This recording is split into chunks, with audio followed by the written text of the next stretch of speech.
पैसा हर किसी के दिमाग में है, पर हर किसी के लिए इसका मतलब अलग है। किसी के लिए पैसा सिर्फ सर्वाइवल का जरिया है, किसी के लिए पैसा स्टेटस का सिंबल है, किसी के लिए फ्रीडम का दरवाज़ा। लेकिन एक बात पक्की है, हम सब पैसों के बारे में डिसीजन लेते हैं हर दिन, हर वक्त। और सबसे अजीब बात, ये डिसीजन लॉजिक से नहीं, इमोशन से चलते हैं। एक बार एक आदमी था, रोनाल्ड रीड। एक सिंपल सा आदमी गैस स्टेशन पे काम करता था और उसके कपड़ों से लगता था कि कुछ खास पैसा नहीं कमाता। लेकिन जब वो मरा, लोग शॉक हो गए। उसके नाम पे $8 मिलियन की प्रॉपर्टी थी। सब हैरान, ये कैसे हो गया। दूसरी तरफ एक और बंदा था, रिचर्ड। हार्वर्ड से MBA, investment banker, luxury lifestyle, सब कुछ था उसके पास। या शायद सब कुछ दिख रहा था। पर एक दिन पता चला कि वो बैंकरप्ट हो गया। दोनों ने पैसे कमाए थे, लेकिन एक ने समझा पैसा रखना ज़्यादा इम्पोर्टेंट है, दूसरे ने समझा पैसा दिखाना ज़्यादा ज़रूरी है। यही साइकोलॉजी का खेल है। तो दोस्तों, आज हम the psychology of money book की समरी करने वाले हैं। तो चलिए शुरू करते हैं। पैसा बनाना एक स्किल है, लेकिन पैसा संभालना एक बिहेवियर है। और बिहेवियर वो तो हर किसी का अलग होता है। जब एक बंदा स्टॉक मार्केट में इन्वेस्ट करता है, तो उसका डिसीजन सिर्फ मार्केट एनालिसिस पे बेस नहीं होता। वो उसकी पुरानी लाइफ एक्सपीरियंसेस, डर, लालच और आसपास के लोगों के एक्शन पे भी डिपेंड करता है। एक एग्जाम्पल लो, 1950s में अमेरिका में पैदा होने वाले लोगों ने स्टॉक मार्केट का बूम देखा। उन्होंने देखा कैसे कंपनीज बड़ी, रिटर्न्स मिले और उनका कॉन्फिडेंस मार्केट में बन गया। लेकिन जो लोग 1930 के ग्रेट डिप्रेशन में जिए, उनका भरोसा मार्केट पे नहीं बना। दोनों ग्रुप्स ने अलग फाइनेंशियल दुनिया देखी थी, तो उनका एटीट्यूड पैसों के प्रति अलग था। हम अक्सर सोचते हैं कि पैसा सिर्फ मैथ्स का गेम है, कि अगर हम एक्स अमाउंट सेव करें या Y% रिटर्न मिले तो ज़्यादा जेड टाइम में रिच बन जाएंगे। पर रियलिटी में पैसा एक सॉफ्ट स्किल है, और सॉफ्ट स्किल जैसे पेशेंस, ग्रीड कंट्रोल, डिसिप्लिन, वो स्कूल में नहीं सिखाया जाता। सोचो एक लॉटरी विनर की तरह, जिसे अचानक करोड़ों मिल जाएं, पर फिर 5 साल बाद सब कुछ खत्म। क्यों? क्योंकि पैसा आया, लेकिन माइंडसेट रेडी नहीं था। एक तरफ वॉरेन बफेट को देखो, उन्होंने जिंदगी भर इन्वेस्ट किया, कंपाउंड इंटरेस्ट का मैजिक समझा और टाइम के साथ पेशेंट रखा। वॉरेन बफेट का सीक्रेट क्या है? इंटेलिजेंस से ज़्यादा कंसिस्टेंसी और टाइम। बचपन से हमें सिखाया जाता है कि पैसा बचाना ज़रूरी है, लेकिन बचाने का रीज़न कोई नहीं बताता। जब तक हम खुद स्ट्रगल नहीं करते या कोई इमरजेंसी फेस नहीं करते, तब तक सेविंग्स का मतलब सिर्फ रिस्ट्रिक्शन लगता है। लेकिन सच ये है, सेविंग आपकी फ्यूचर फ्रीडम का टिकट होती है। और अगर आप सिर्फ दिखावा करते जाओगे, नया फ़ोन, कार, ब्रांडेड कपड़े, तो फ्रीडम का ड्रीम सिर्फ एक इल्यूजन बन के रह जाएगा। फ्रीडम का मतलब है आपके पास चॉइसेस हो, आप जॉब करते हो क्योंकि आप करना चाहते हो, ना कि सिर्फ पैसे के लिए, मजबूरी में। यही तो असली लग्जरी है, अपने टाइम का कंट्रोल। एक और इंटरेस्टिंग बात बताऊं, हम सबको लगता है कि हम फाइनेंशियल डिसीजन लॉजिकल तरीके से लेते हैं, पर असल में हम इमोशनल तरीके से लेते हैं और बाद में उसे जस्टिफाई करते हैं लॉजिक के थ्रू। एक एग्जाम्पल, अगर मार्केट क्रैश करता है, तो लोग पैनिक में सेल कर देते हैं। वो सोचते हैं मैं स्मार्ट डिसीजन ले रहा हूँ, पर असली रीज़न होता है उन्हें डर लग रहा है, और डर से डिसीजन कभी भी बेस्ट नहीं होते। इन्वेस्टिंग का सबसे बड़ा सीक्रेट क्या है? कि आप मार्केट के हाई और लो में ज़्यादा रिएक्ट ना करो। ज़्यादा लोग सोचते हैं कि मार्केट टाइमिंग सब कुछ है, पर time in market is more powerful than timing the market. मतलब जितना ज़्यादा टाइम आप इन्वेस्ट करोगे, उतना ज़्यादा कंपाउंड इंटरेस्ट का मैजिक काम करेगा। ये सब थ्योरी नहीं है, ये रियल लाइफ एग्जांपल्स, लोगों के डिसीजंस और उनकी जर्नी से निकला विजडम है। एक बंदा हर मंथ 2,000 रुपये इन्वेस्ट करता है, और एक बंदा 20,000 रैंडम दिनों में डालता है। हो सकता है 2,000 वाला ज़्यादा सक्सेसफुल हो, क्योंकि उसने कंसिस्टेंसी और पेशेंस दिखाया। एक और मिथ, कि पैसा सिर्फ इंटेलिजेंस से आता है। नहीं, बहुत इंटेलिजेंट लोग भी पुअर फाइनेंशियल डिसीजन लेते हैं, क्योंकि नॉलेज और बिहेवियर दो अलग चीज़ें हैं। आपका एल्बर्ट आइंस्टाइन के लेवल का दिमाग हो सकता है, लेकिन अगर आप कंट्रोल नहीं रख पाए अपने खर्चों पे, तो आप फाइनेंशियली स्टेबल नहीं बन सकते। इसलिए मॉर्गन हाउसली बार बार एक ही बात पे जोर देते हैं, पैसा समझना एक इमोशनल जर्नी है। आप जितना खुद को समझोगे, अपनी हैबिट्स को समझोगे, उतना ही बेहतर आप पैसों के साथ रिलेशनशिप डेवलप कर पाओगे। लक और रिस्क, ये दोनों चीज़ें न सिर्फ लाइफ में बल्कि पैसन के मामले में भी चुपके से काम करती है। कभी नोटिस किया है, कोई बंदा काफ़ी मेहनत करता है, सब कुछ सही करता है, फिर भी उसकी फाइनेंशियल जर्नी उतनी सक्सेसफुल नहीं होती। और दूसरी तरफ कोई आदमी जो थोड़ा केयरलेस भी हो, पर उसकी टाइमिंग इतनी परफेक्ट होती है कि वो करोड़पति बन जाता है। यही है लक और रिस्क का गेम। मॉर्गन कहते हैं कि बिल गेट्स की सक्सेस का एक रीज़न था कि वो एक ऐसे स्कूल में थे जहां कंप्यूटर का एक्सेस था। 1970s में आप सोचो, उस समय दुनिया में हजारों स्टूडेंट्स होंगे जो बिल गेट्स जितने ही स्मार्ट थे, लेकिन उनको वो अपॉर्चुनिटी नहीं मिली। तो क्या वो सक्सेसफुल नहीं थे? नहीं, उन्हें सिर्फ वो चांस नहीं मिला। और दूसरी तरफ देखो, एक और लड़का था, केंट इवांस, बिल का बेस्ट फ्रेंड। दोनों साथ ही थे, सेम स्कूल, सेम पोटेंशियल, लेकिन केंट की एक्सीडेंट में डेथ हो गई। वो जिंदा होता तो बिल के साथ माइक्रोसॉफ्ट का को फाउंडर बन सकता था। समझ रहे हो? दोनों ने सेम काम किया, पर एक ने दुनिया बदली और दूसरा एक ट्रेजेडी बन गया। इसलिए जब हम किसी की सक्सेस स्टोरी देखते हैं, तो हमें सिर्फ उनका हार्ड वर्क नहीं देखना चाहिए, उनका लक भी देखना चाहिए। और जब किसी की फेलियर स्टोरी देखते हैं, तो हमें ये भी समझना चाहिए कि हो सकता है उसने सब कुछ सही किया हो, बस वक्त खराब था। तो जब भी पैसों का डिसीजन लो, थोड़ा हम्बल रहो। कभी भी किसी को जज मत करो सिर्फ रिजल्ट से। थोड़ा शुक्रगुजार रहो कि वक्त, जगह और चांस आपके साथ थे। अब बात करते हैं एक्सपेक्टेशन की।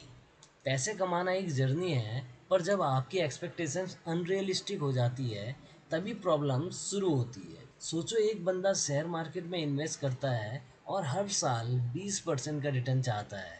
अगर एक साल वो 8% रिटर्न मिलता है, तो वो पैनिक कर जाता है। पर रियलिटी में 8% भी अच्छा रिटर्न है।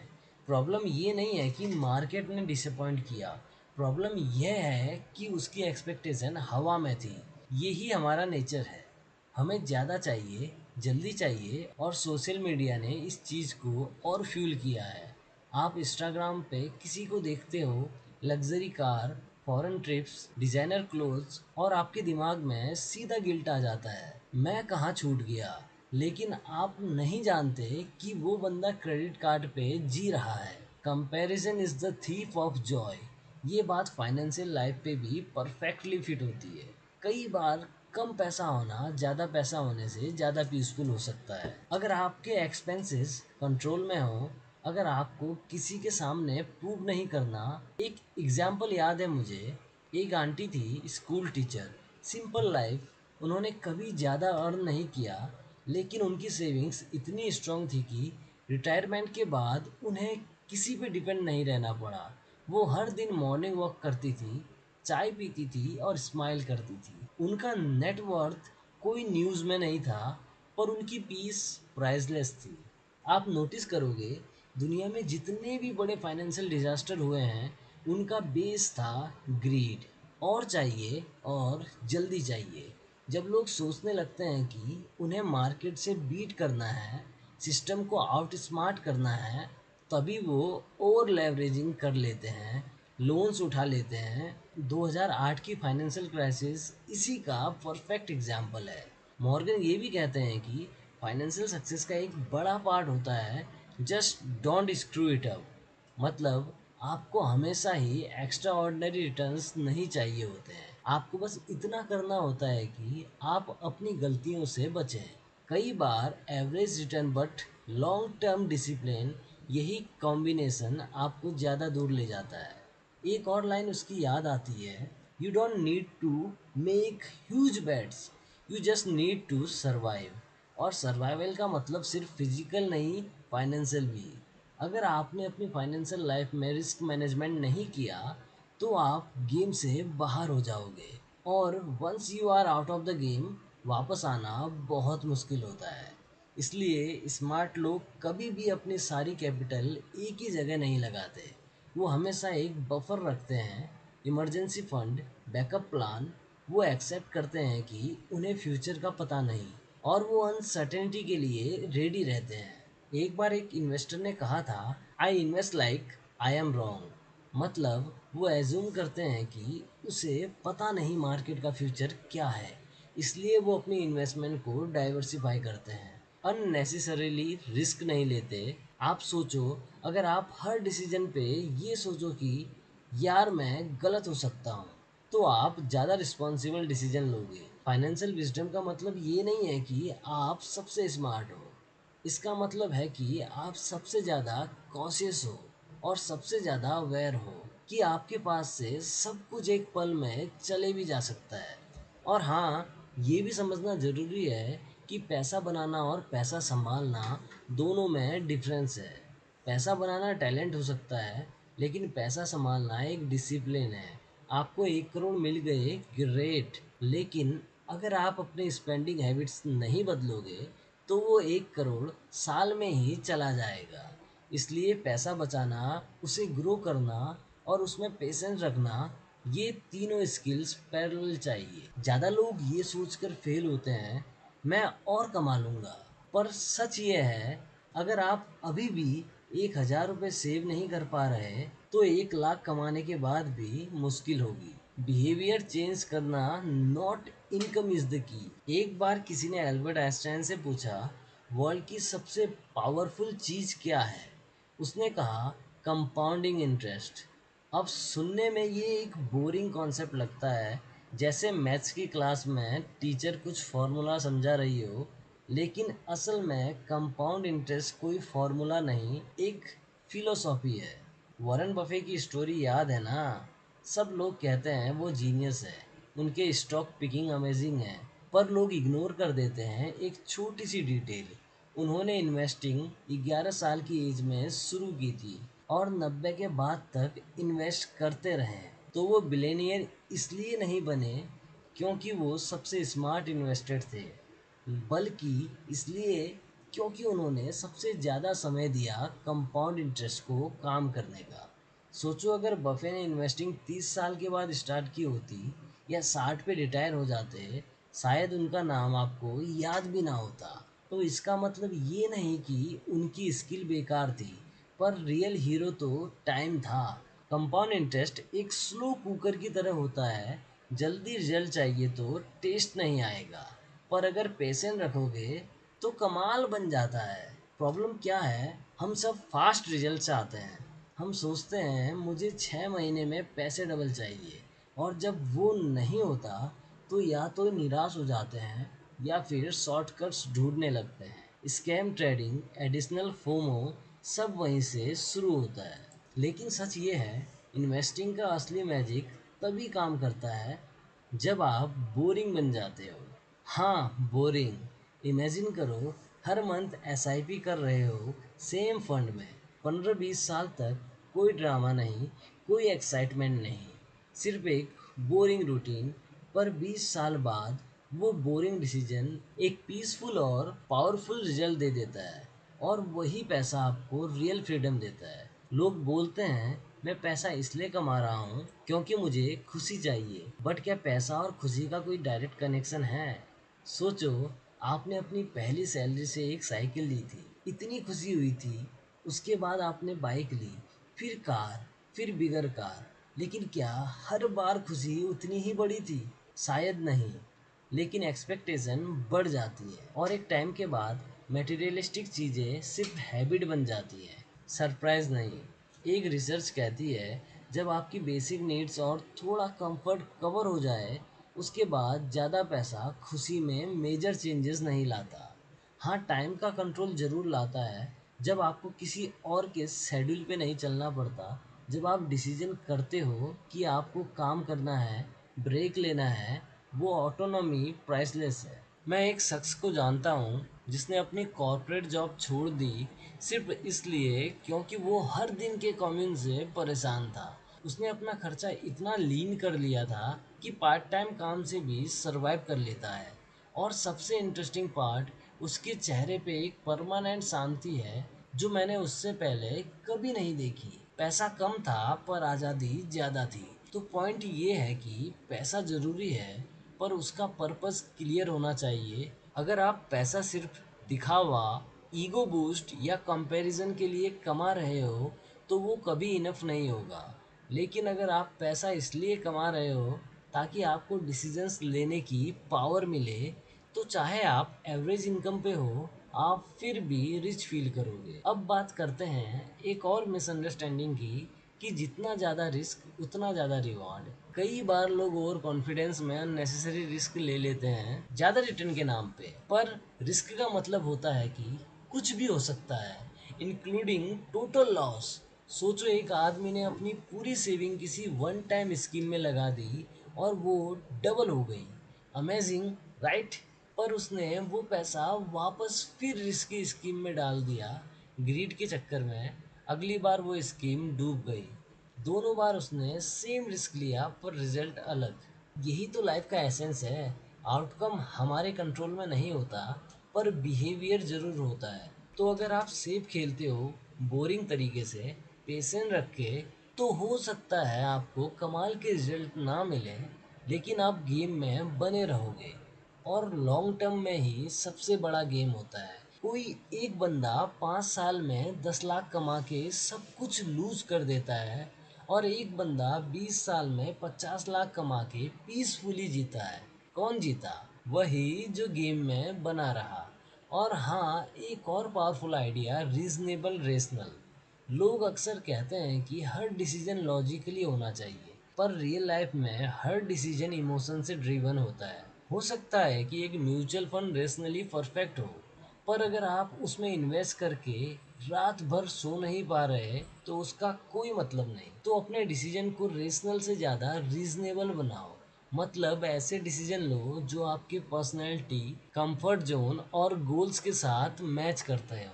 हो सकता है आपको थोड़ा कम रिजल्ट मिले, लेकिन अगर आप उससे इमोशनली पीस ले पा रहे हो तो वो ज़्यादा वैल्यूएबल है।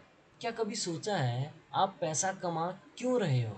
सिर्फ खुद के लिए या अपनी फ्यूचर जनरेशन के लिए भी कुछ सोच रहे हो?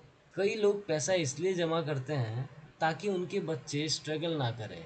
अच्छी एजुकेशन, सिक्योर फ्यूचर और एक स्टार्ट जहां से उन्हें कई ज़्यादा दूर तक ले जा सके। ये इंटेंशन जेन्युइन है, लेकिन मॉर्गन हाउसली एक इंटरेस्टिंग वार्निंग देते हैं। Don't just leave your kids money, leave them the mindset to use that money wisely. सोचो अगर आपके बच्चे ने कभी स्ट्रगल ही नहीं किया, पैसा कमाने की वैल्यू नहीं समझी और उसे एक दिन करोड़ों की इनहेरिटेंस मिल गई, तो क्या वो उस पैसे का सही इस्तेमाल करेगा? वो हो सकता है वो पैसा उसके लिए शराब बन जाए, ना कि blessing.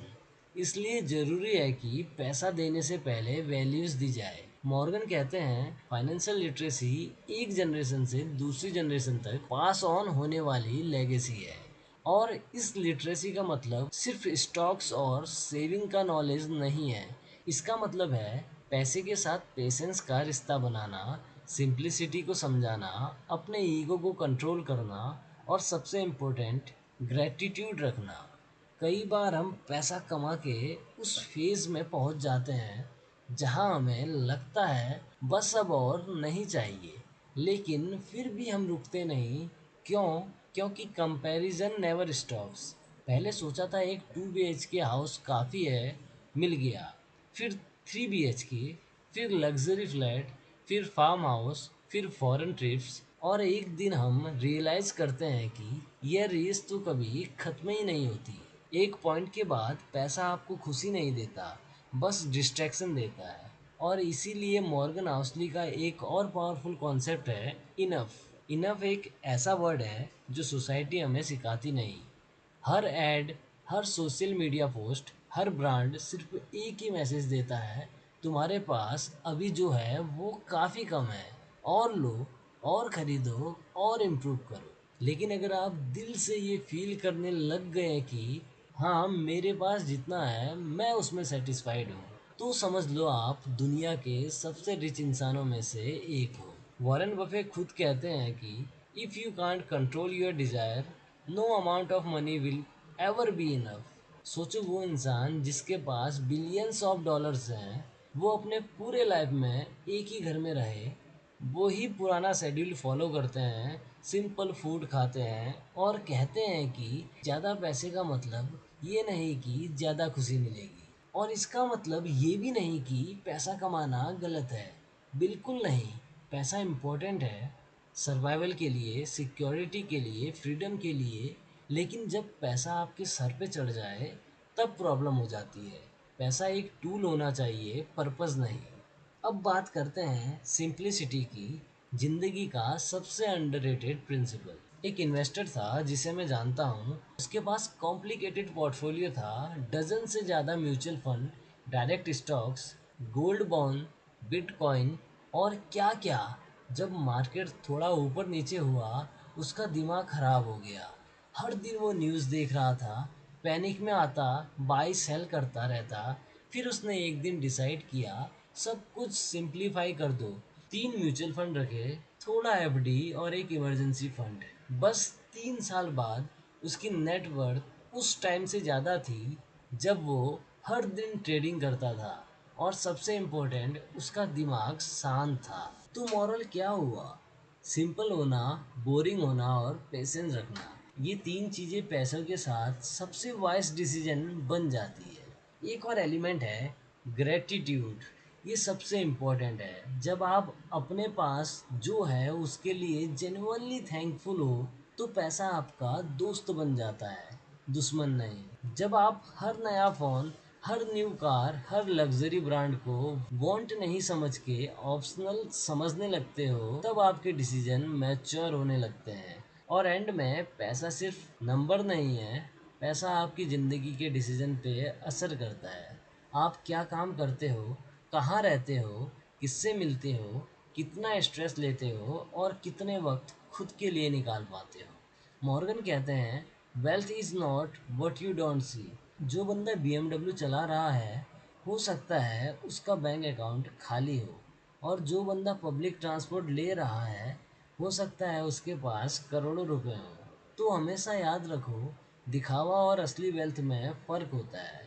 Wealth is quite, rich is loud. Wealthy लोग शांत रहते हैं और रिच लोग शोर मचाते हैं। सबसे एंड में एक ब्यूटीफुल मैसेज, ज़िंदगी एक लॉन्ग टर्म गेम है। हर डिसीजन का असर तुरंत नहीं दिखता, लेकिन अगर आपने पेशेंस, सिंप्लिसिटी, ग्रेटिट्यूड और अवेयरनेस के साथ डिसीजन लिए, तो आप फाइनेंशियली ही नहीं, इमोशनली भी वेल्दी बन जाओगे। आपके चॉइसेस ही आपकी लेगेसी बनेगी, ना सिर्फ आपके लिए बल्कि उन लोगों के लिए भी जो आपको देख रहे हैं, सीख रहे हैं। आपके बच्चे, आपके दोस्त, आपके जूनियर्स, उन सब के लिए आप एक एग्जाम्पल बन सकते हो। और अगर आपने यह माइंडसेट डेवलप कर लिया, तो चाहे आप 30,000 कमाओ या 3 लाख, आप फाइनेंशियली सक्सेसफुल बन जाओगे। क्योंकि सक्सेस का मतलब सिर्फ पैसा नहीं, पीस भी होता है। तो दोस्तों, यही थी द साइकोलॉजी ऑफ मनी का पूरा सफ़र, एक story telling, realistic, relatable journey, जिसमें हमने पैसे कमाने से ज़्यादा पैसे समझने की कोशिश की है। तो अगर ये समरी पसंद आई हो तो वीडियो को लाइक करना, चैनल को सब्सक्राइब करना, दोस्तों के साथ शेयर करना, बाकी जो आपका मन करे वो करना। मिलता हूँ बहुत जल्द आपसे एक नए समरी के साथ, तब तक